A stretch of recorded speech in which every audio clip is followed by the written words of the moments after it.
வணக்கம்.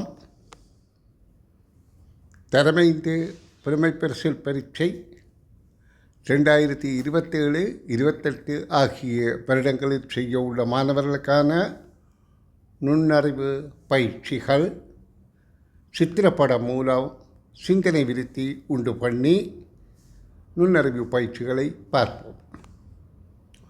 1 முதல் 39 வரை உள்ள எல்லா ஒற்றை எண்களின் கூட்டுத்தொகை யாது? 1 முதல் 39 வரை ஒற்றை எண்கள் என கேட்கப்பட்டபடியால் 1 ஒற்றை எண், 39 ஒற்றை எண்.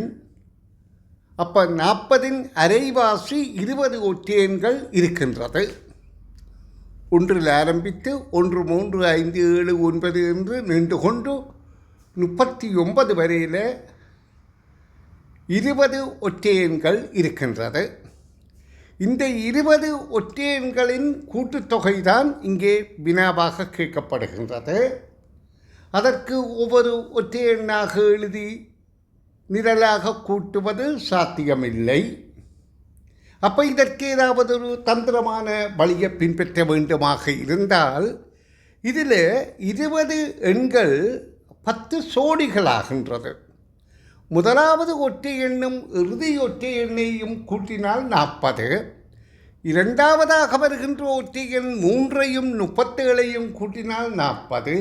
இதே போல் தொடர்ச்சியாக வருகின்ற இரு கரைகளிலும் ஆரம்ப பக்கமும் இறுதி பக்கமும் வருகின்ற இரு ஒற்றை எண்களின் கூட்டுத்தொகை 40ஆக இருக்கும். அது இங்கே விளக்கமாக தரப்பட்டுள்ளது. அப்போ மொத்தம் 10 சோடிகள் இந்த மாதிரி உருவாகும்.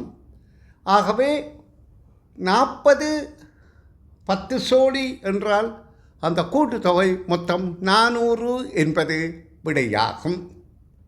இது குழந்தைகளுக்கு, அதாவது 10 வயது 9 வயது பிள்ளைகளுக்கு இது ஒரு கணித நுண்ணறிவை உண்டு பண்ணுவதோடு அவர்களுக்கு இதை கற்றுவிட்டதில் ஒரு பூரண திருப்தியை உண்டு பண்ணுகின்றது. உண்மையிலேயே சரியாக ஒரு ஆசிரியரோ பெற்றோரோ பிள்ளைக்கு கற்பிக்கின்ற போது பிள்ளைக்கு தானாக ஒரு ஆளுமை உருவாகின்றது. தற்செயலாக சொல்லிக் கொடுக்கிறவர்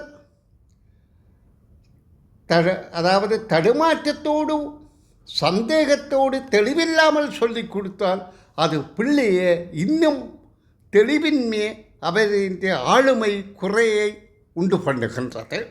ஆகவே தயவு செய்து இதனை பெற்றோர் அல்லது ஆசிரியர் அல்லது பெரியவர்கள் புரிந்து கொண்டு பிள்ளைகளுக்கு புரியும் வகையில் எடுத்து விளக்கும்படி மிகவும் அன்பாக கேட்டுக்கொள்கின்றேன். ஏனென்றால் இது சிறு பிள்ளை விவகாரம். நன்று. அடுத்த காணொளியில் சந்திப்போம்.